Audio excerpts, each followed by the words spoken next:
Hello, I'm Abram Vanningen. And I'm Joanne Diaz. And this is Poetry for All. In this podcast, we read a poem, discuss it, learn from it, and then read it one more time. And today we'll be discussing Lucille Clifton's poem titled Spring Song. Joanne, would you like to read this poem for us? Yes, I'd be happy to, but before I do, I need to mention that I cannot do justice to this poem.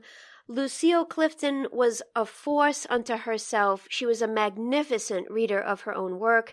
I strongly encourage our listeners to listen to Lucille Clifton read her poem herself in the way that only she can. And of course, we'll put a link to the audio on our website so you can do that. Spring Song. The green of Jesus is breaking the ground, and the sweet smell of delicious Jesus is opening the house, and the dance of Jesus' music has hold of the air, and the world is turning in the body of Jesus, and the future is possible. Boom. Just like that. It's a great poem. Before we get into the poem and how it's working, can you tell us a little bit about who Lucille Clifton is? Yes, she was born in 1936. She died in 2010. She was an incredibly prolific author. She published 13 collections of poetry. She also published 16 books for children, all of which are amazing. She was the recipient of so many awards, including 2 fellowships from the National Endowment for the Arts, a Lannan Award, the Ruth Lilly Poetry Prize. She was a chancellor of the Academy of American Poets. And truly, as I said before I read the poem, she was a singular voice in American poetry and magnificent in every way. This poem originally appeared in a book of hers called Good Woman, Poems and a Memoir, 1969 to 1980. And it comes really as the last of a series of 16 poems that are together called Some Jesus, where she walks through the Bible, through a whole bunch of biblical characters, starting with Adam and Eve and Cain and Moses and Solomon, Job, Daniel, John, Mary, Joseph, and so on. And the last poems in that series end with Holy Week. So the last ones are Palm Sunday, Good Friday, a poem called Easter Weekend, and then this is the last poem of the whole series, this one called Spring Song. But in order to understand that in context, we have to understand that that's one series among many series. And she wrote on all kinds of topics. And she was really committed to poetry about African-American experience, women's experience, all kinds of topics. You know, I'm really glad that we're reading this poem together today. Abram, you are the one who suggested this poem. And it's not one that I'm that familiar with. It's not one that I typically teach. So I teach Lucille Clifton's work in 2 contexts. I have like a medical humanities class called The Healing Art, and in that class, it's a literature class, and we read Clifton's poems about dialysis, about cancer, about surgery, about the body in pain and recovery, and her insistence on survival really resonates with students in that context of those poems. And then in my creative writing workshops, I frequently assign her poems that have to do with her recollections of youth and domesticity in a poem like At Last We Killed the Roaches, her attention to history and place and poetry of witness in a poem like Walnut Grove Plantation. She has plenty of scathing indictments of patriarchy, like her poem Wishes for Sons. So she has these poems. They're so varied. They're so rich. What's consistent across her decades of work is this really strong sense of hope and affirmation despite her struggles and challenges. But it's really nice to engage with this poem because it reminds me of how she engages with spirituality as well. She had 6 children herself, and she was really tied into the entire literary world. I mean, Langston Hughes published her early poems. Toni Morrison was her first book editor. So some good connections. You know, she had that amazing beginning to her literary career, but there were moments in her career where senior critics, senior writers would question some of her choices. Some critics were dismissive of some of her early work because she refrained from using standard capitalization and punctuation, but she insisted on this distinct style throughout her career. One of the things I love most about all of her work is how she makes in each insight look and feel so natural, so easy to arrive at, and yet the insights are so profound and so complex. And I just want to say one more thing, and fans of Lucille Clifton are going to know this about her, but perhaps people who are learning about her work for the first time might not know this. In interviews, she talks about her early career. She was mothering 6 young children at once, and that is no small feat for anyone, and certainly seemingly an insurmountable task for a practicing poet. But what she has said in interviews is that what she would do all day long while she was tending to those 6 young children is she would memorize drafts of her poems all day long, and then finally, when those kids would finally get to bed, then she would write those poems down. I think what that necessitated was a clarity of thought and feeling and style.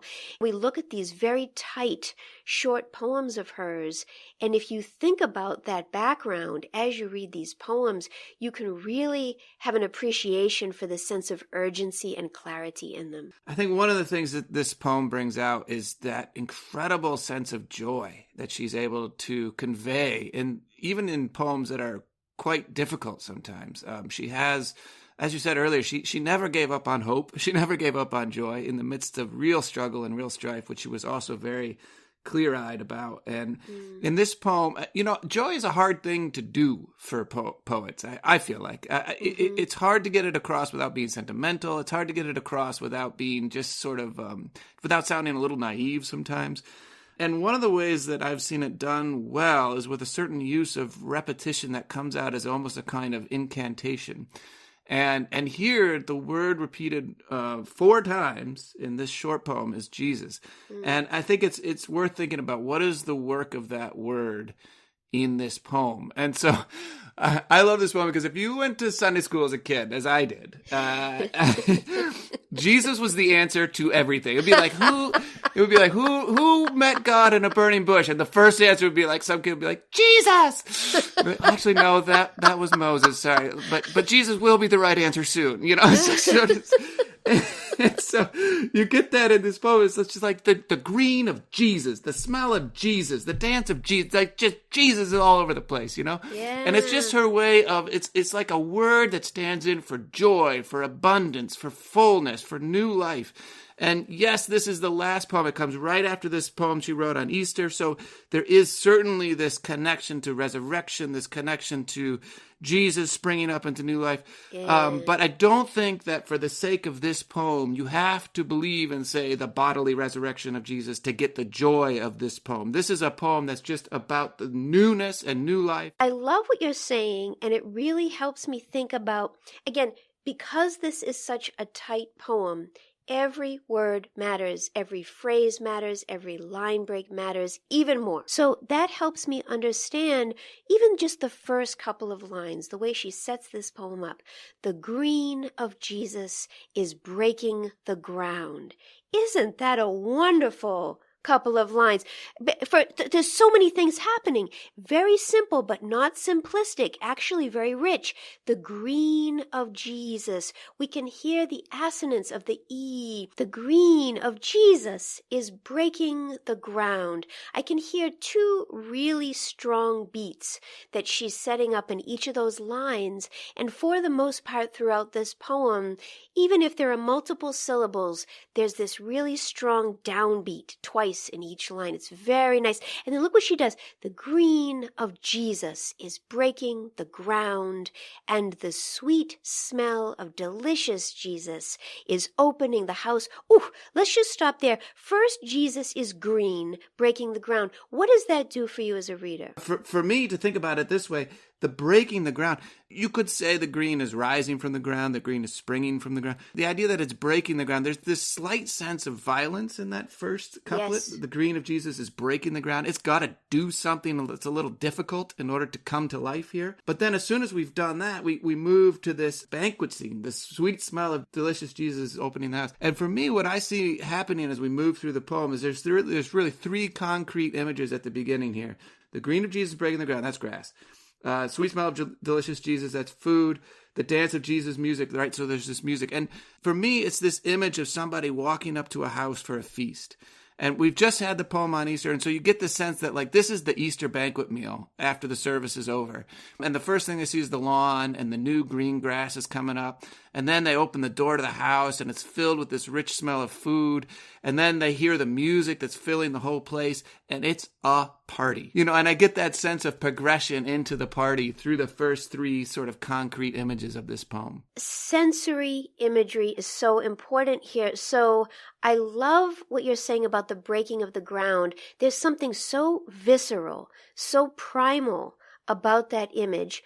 Yes, it's Jesus as grass, okay? But it's much more than that. It's sort of like that there's a breaking of the boundary between the living and the dead, between God and man. Like whatever that boundary is completely permeable in the world of this poem, and it's visible, and it's full of color, and it's vibrant. Then there's the smell of delicious Jesus, which is interesting because you're visualizing entering the home, smelling the feast, looking forward to that with anticipation.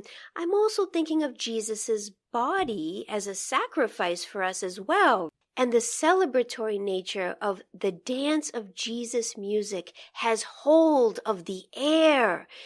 That's amazing that celebratory nature could grasp the air. There's so much miraculous work that's being done in the poem. I can't get over the way that turn of phrase works. When we talk about simple poetry as not being simplistic, the music has hold of the air is one way to put it. And when you put it that way, it's just incredible because it's as though you have to breathe in the music because the music is more than the air itself. It's that the music is a bigger reality than the air itself in which the music is held. It's the music holding the air.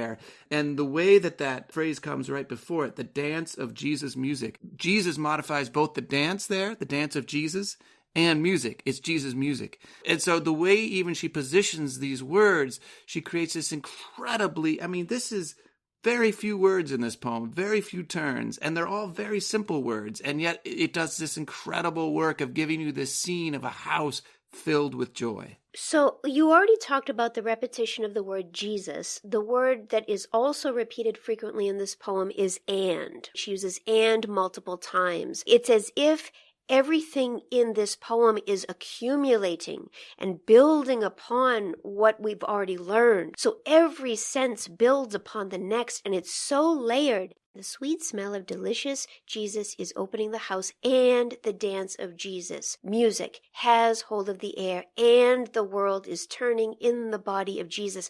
All of a sudden, we're in the body of Jesus. We're in this really dramatic, celebratory scenario, but it's as if everything is Jesus, and then we're inside the body of Jesus. This is another awesome example of where poetry is not merely summarizing or describing experience, but creating an experience. I feel like I need to be transformed as a result of reading this poem. One of the things she does in this poem, in this very simple, short poem, is actually an incredible amount of the theological work. You already touched upon, there's this sacramental image of the communion feast and the banquet, and there's all kinds of imagery in the Bible of the wedding banquet at the end of times, but also communion and the Last Supper and so forth, and that's bound up in the first part of the poem. But the end of the poem, suddenly we're inside the body of Jesus, and suddenly we're recalling that opening to the Gospel of John where Jesus is the Word who stands at the beginning of creation, and through Jesus all of creation comes into being. And the imagery here really turns Jesus and God into a kind of mother figure where the world is seen as coming out of the womb of God as Jesus. The world is turning in the body of Jesus. And actually, there's a very long Christian tradition of thinking of God as mother figure and even Jesus as a kind of mother figure. And that last line really gets to me. I'm so moved by it. And I think I'm moved by it in a way that maybe I wouldn't have been even just a few years ago. It's the simplest thing in the world, and yet it's so profound. And the future is possible.